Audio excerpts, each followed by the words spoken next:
What is going on, everyone? It's Ultimate Spy 53 here, and welcome to another episode of Reviewed number 151. And today, I'm going to be reviewing Ant-Man and the Wasp, the sequel to Ant-Man, and the 8th movie in Phase 3 of the Marvel Cinematic Universe, as well as the 20th Marvel movie overall.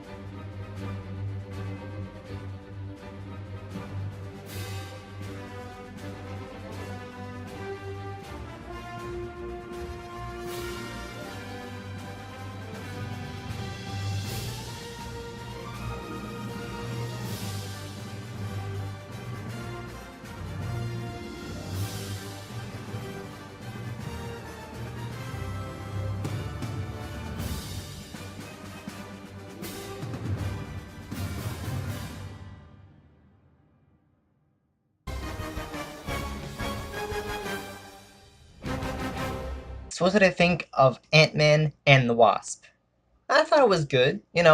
I thought it was very important. Honestly, I mean, it's a huge movie in terms of what they had to show. I mean, it's about the Wasp. Also, Ant-Man and the Wasp, the first superhero film in the MCU, and also in general, I think, to feature two superhero names on the title card, Ant-Man and the Wasp. It's just a very uncommon thing. I mean, it's also like the first superhero film to feature the Wasp, and because the previous movie, Ant-Man, the end of that movie, we were teased the Wasp, and we get that character in this movie, and it's fantastic. I liked it a lot. This movie, it was fun because most of the MC movies that I've seen have been fun. Not all of them, but just the ones that I've really been interested in seeing, like the Avengers movies, and then this movie. This movie was just fun. It was cool. I think the best parts of this film, I mean, not only the Wasp, but also the the shrinking thing, like everything that shrinks, like the cars that shrink, the lab that shrinks. Actually, there's a scene where they have like this box that has a like it's a round box that has all these Hot Wheel cars. You can basically just shrink any of them. The whole thing about the movie, about the whole shrinking thing, that was just the best. I like the shrinking aspect of it. Just it was fun. I like that. So that's why Ant-Man is one of my favorite superheroes. One of them, not my favorite, but one of my favorite superheroes in the MCU, because he's just a cool character. Because he shrinks and all that stuff. That was great. That was a really fun thing to see. Just the whole shrinking aspect of Ant-Man is just, it's fascinating to me. But it made good use of the aging characters, because the first one introduced the whole idea of de-aging characters, and then Civil War happened, and they had the same thing where they de-age everyone. So with this one, they de-age Michelle Pfeiffer, Michael Douglas, and I believe Lawrence Fishburne. Obviously, it's their characters that de-age. They just play the character. They just digitally change their look to make them younger, which is great. So it was kind of cool to see that happen, just kind of showing DH character. It's something that has been happening throughout the films since the first one, since Ant-Man 1, and it's cool. I like the fact that they do that. That they don't use CGI. They use, I guess they kind of use CGI with the digital effects to kind of make that look, the actors look a bit younger. I'm not sure how it works, but it's kind of the same idea. So that was really cool. I like that. And one of the coolest things about this film, the beginning of the movie, is seeing Hank Pym's Ant-Man, the original Ant-Man, and Janet Van Dyne's Wasp, the original Wasp, both original characters, in action. Like, we get to see them, like, we get to see them in the first film, but we get to see more of them. I mean, in the first film, we get a backstory of what happened to Janet and all that stuff, and like how she got in the contract, all that stuff. We got to see Hank and Janet in action in that film, but in this movie we get to see more of them. We get to see a little more of them in action, which is great. I like that. It was just fun to see them, because again, we don't really get to know the Avengers of Hank Pym and Janet Van Dyne at all, like their Avengers as Ant-Man and the Wasp. It was cool to see that again. That was really awesome. And one of the cool things about the film that I liked a lot was that most previous MCU films based off of singular heroes like Ant-Man or Doctor Strange or Iron Man or Thor or any of those characters, even Hulk, most of them have villains where they have equal powers. Like, well, most of them, like the first film had Leo Jackie versus Ant-Man, and they have literally the same powers. They're different characters, yes, but they're very similar in the power set. They can both shrink and grow in strength at the same time. But with this movie, they changed it up. We get by introducing the ghost character, who is kind of similar to Vision in terms of phasing. She can also phase, but it's not. It's a much more dangerous phasing because with Vision he can phase when he wants to, but Ghost, who is a gender version of the character, I found out about that in a video. Apparently they changed the gender of the character, which they do a lot. You know, they take the original character and they just change the gender of the character, kind of like what they did with the Ancient One in Doctor Strange. They gender bit the character, which is honestly pretty common nowadays. But with this one, they made the villain different. They didn't want to be the same thing. I was like, oh, it's a superhero movie. One hero faces off against the villain. The villain has some powers. No, not at all. This one had it where the villain was very, very different.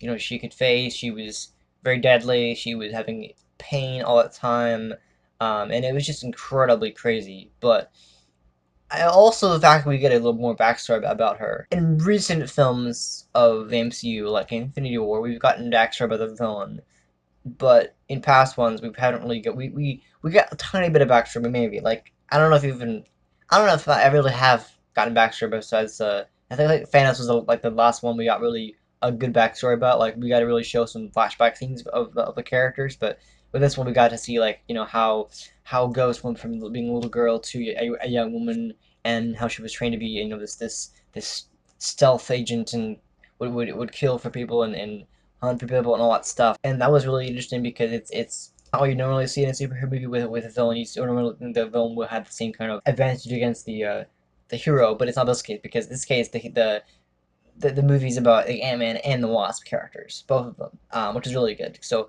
it was really good to see that they did that. They didn't have this typical thing where the villain has the same powers as the hero, because that's kind of boring after a while. It is kind of become boring. You want to have some kind of new variety with the villain, which is good. And like I said before about how Janet Van Dyne was sucked into the quantum realm by accident, she was trying to basically save a whole like rocket or whatever.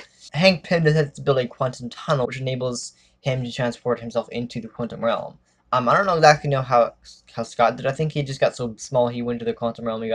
He just kind of like went there somehow. And so Hank builds a quantum tunnel that enables him to go to the quantum realm, which is super convenient. So that was really, really important because again, Johnny Van Dyke gets sucked into the quantum realm, and then Scott has a dream about her, basically seeing her, and there's a possibility she might still be alive, which is fantastic. So I think that, again, the quantum realm was a very important part of the MCU. It's one of the most important parts of the MCU. It ties into Avengers Endgame like majorly. That's like the major part of the next Avengers movie is the quantum realm. That's like basically how I'm pretty sure that's how time travel will end up working in Endgame. I'm not sure though. I'm not entirely positive about that, but I'm pretty sure that there's a possibility that probably is going to be what happens. I might get it wrong, but I'm pretty sure. But also we get to see more of the quantum realm, which I liked a lot. I was, the first movie, it had the quantum realm in there. We get a lot of the quantum realm, but not enough that we really know, what all is in the quantum realm. We know that there's in the comics first, there's the microverse. I've learned about this in videos. I don't really read comics again. I just watch videos about them, and apparently quantum realm, they had to use that word, and they can't use the original word, which is the microverse. The microverse is in the comics, and that's basically what the quantum realm is. But they had to change it for copyright reasons. I don't know exactly. I think that's probably why it was called that, because they didn't have the rights to call it microverse. So they had to call it the quantum realm. Simple enough. But this movie, they showed us more of the quantum realm, which is fantastic. I mean, not only is it visually amazing, but also it's just a vastly different universe. It's like going to a different universe essentially. Basically, it feels like that. And so with this film, you get to go to this quantum city. There's actually a deleted scene where after Hank reunites with Janet, they see this whole city within the quantum realm. I don't know what it signifies or what's so important about it. I think it could possibly be explored further in Endgame. I'm not sure, but we'll have to see if that's the case. But I just think it was really cool to see more of the quantum realm in this film. It was just fantastic. I liked it a lot, and especially Hank going down there. He's never been in the quantum realm. I actually don't think so. Not that I'm aware of. I think it was only Scott who got to see the quantum realm fully, besides Janet. I mean, obviously Janet was the first one who got it sucked in there, but we didn't really get to see the quantum realm from her perspective, which is super crazy. And I don't know if I mentioned this in past Marvel Cinematic Universe reviews of the series, but I always make sure to talk about the Stan Lee cameo. I mean, obviously Stan Lee is no longer with us, which is so unfortunate because I still have his autograph. Rest in peace, Stan Lee. But I always gotta talk about the cameo, and his cameo was pretty short because they usually are pretty short. Some of them have been pretty longer. You know, they've gotten maybe like a good 10 seconds, I'd say, which is great. But with this one, it was just silly. You know, it was just like it was a. So I think what happened when the Wasp accidentally shrunk his car. We gotta get in it. His car shrunk, and it's like, it basically says, "Well, the '60s were fun, but now I'm paying for it." I don't know what that means. Like, what is that supposed to signify? I mean, I don't know. Let me know in the comments what that means. I'm not really sure what that's about. I mean, I know that it might have something to do with the fact that he first became a part of the Marvel comic group. Like, it's first sort of like, creating characters and making comic books in the '60s, because that's when Spider-Man came out. And that's when every hero that he made came out. I think that Iron Man wasn't until the '80s. I don't know. But I feel like that might have been what he was talking about. Like, that's like that he says the '60s were fun. I guess that means because he did comic books back in the '60s. That's when the big comic book heroes came out. I don't know. I'm not exactly sure. Who knows? But it was still a fun cameo, and he will be missed. He only has a couple more cameos to go, but he will be missed. And one of the, I guess, side villains of the story for this film was Sonny Birch. I'm not really sure if he's a villain or not. I guess he could be technically like a side villain. Like I said, I don't know, but like I feel like he definitely is, because he's a businessman. He's not a very good person. He's the southern guy who's after the lab. He's also supplying Hope and Hank with the supplies needed for the quantum tunnel, which is very interesting. But I don't know what, like, is he supposed to be a villain? I feel like he is. I'm not gonna call him a side villain because he's a very bad person. I know he's just always trying to get in their way. Like, I don't know. He's just like, I don't know what he's supposed to be like. He's always these gang members just helping him out, doing stuff. It's like, yeah, I'm gonna assume he's a side villain because he's just not a very good person at all. I mean, yeah, I guess he's a villain. It's like there's always that one character that ends up being bad in the end. So yeah, sure. And it was fun to see Giant Man again. We haven't seen him since Civil War, and actually, that's probably the best part of Civil War, was seeing Giant Man. And this film, we got to see him, but it wasn't very long. It was also very dangerous because his suit that he was wearing was faulty. Like, and it was a prototype, so it wasn't doing well at all. It just wasn't working very well, so he was getting too big and all this. But it was still fun to see him as Giant Man, because Giant Man is one of my favorite new comic book characters that they've introduced as a part of Ant-Man, because honestly, it's just Ant-Man, just bigger. Which is interesting because Lawrence Fishburne's character, Bill Foster, he mentions a project he worked on with Hank called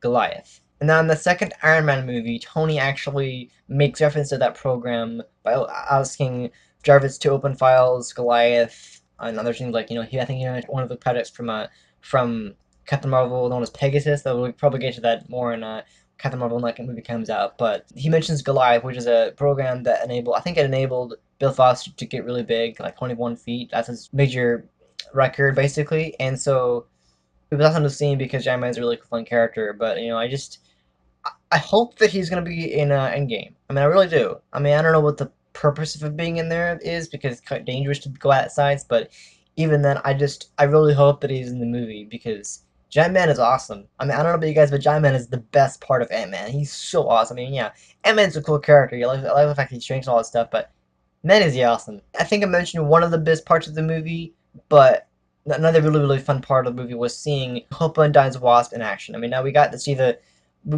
suit at the very end of the first movie, like I mentioned before, but this time we get to see her in action. It's awesome. She's so badass. She's strange. She's the same way. She has the same powers as Ant Man, and she has wings. She has blasters. She has everything. She's basically Ant Man except better. Basically, that's why I liked it a lot. She's awesome, and it was fun to see Evangeline Lilly as the Wasp, because I think she's a perfect casting choice for the Wasp. I mean, she's awesome. I mean, she's badass. I liked her a lot. She was just fantastic. I think her action scenes were probably the best part of the movie because she's awesome. Now, I kind of wish this movie had come out before Infinity War, because it makes more sense. I mean, that what I could have done was they could have taken the end credit scene, which is a snap. It ties into the snap directly, because at the end of the movie, the very end of the movie, the post credit scene, basically Scott goes back into the quantum realm to get a bunch of quantum energy, and then the snap happens. The snap just happens, and then suddenly Hank, Janet, and Hope are gone. It's like a shocker. It's like, wow, who knew they were gonna go? Rip them. But still, I kind of wish that they would have put that at the end of Infinity War because it would have made more sense if they had decided to put. Well, it made sense to put a Venice movie for a July release date, but I feel like they could have done a Ant-Man sequel before Infinity War because it just makes more sense because this movie takes place right after Civil War. Well, technically 2 years after Civil War because Scott's been under house arrest for about 2 years, and by the time we get to this film, he only has 3 days left. So it's basically like 2 years after Civil War because Hank mentions how he it wasn't cool for Ant Man to not tell Hank and Hope that he was going to Germany to fight the Avengers essentially to help Cap out and all that stuff. And plus Hope's hair's grown longer. She's got longer hair. She's got put in a ponytail, which I like a lot. So I really wish they would have done that. I wish they'd have just cut that post-credit scene out and then to have a different one, maybe instead of sequel to Ant-Man and the Wasp, teaser, kind of like that. I don't know what we call it, Ant-Man and something else, not the Wasp. And so I really wish they would have done that. Like it would make sense to have the Ant-Man and the Wasp post-credit scene happen after Infinity War, like to have a third post-credit scene with that. That would be it would make more sense because it would tie in with the events of the snap. Because literally the post-credit scene happens right as the Thanos snap happens. It's like literally Pope says in 5, 4, 3, snap, and then we see the turn to ash. It's like literally that simple. They could have done that. I mean, it's like yeah, I didn't know when they were going to be turned to ash, and I heard a lot about the fact that there's a chance that Hope, Janet, and Hank might get turned to ash, like something might happen to them at the end of the movie.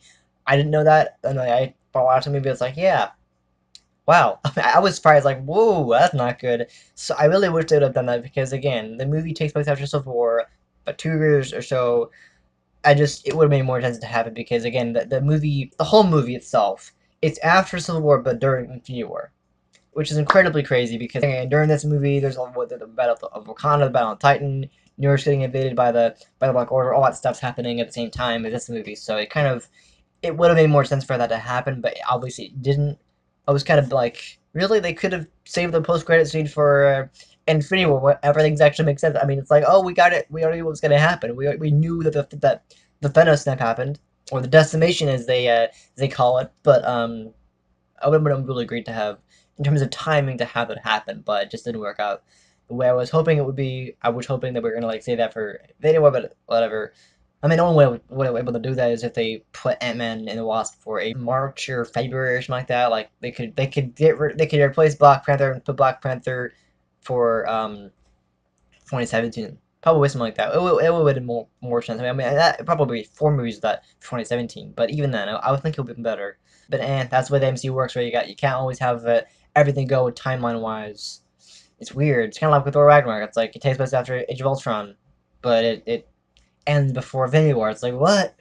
And for Endgame, Avengers Endgame, I really hope that we get a lot of the Wasp because Evangeline, who plays the Wasp, she was only on set of Avengers Endgame for about a day. So that's what I was told anyway. So I'm kind of hoping that she gets enough screen time. Not that she doesn't get like a cameo, which is probably gonna happen. I mean, hope she actually gets in the fight because it would suck because she's been in all these fan posts. It's like, please tell me she's gonna be in the movie. I hope that the Wasp character is actually gonna be in the movie. She's gonna be actually helping out with the fight because if the actress herself was only on set for like a day. That's just not a whole lot of time. That just doesn't give you a whole lot of time to be in the movie. So I hope they paid off and give us plenty of time with the Wasp because she's my favorite character of the movie, definitely. And last but not least, the final thing I want to say about this movie is that it isn't an Ant-Man sequel without some comic relief.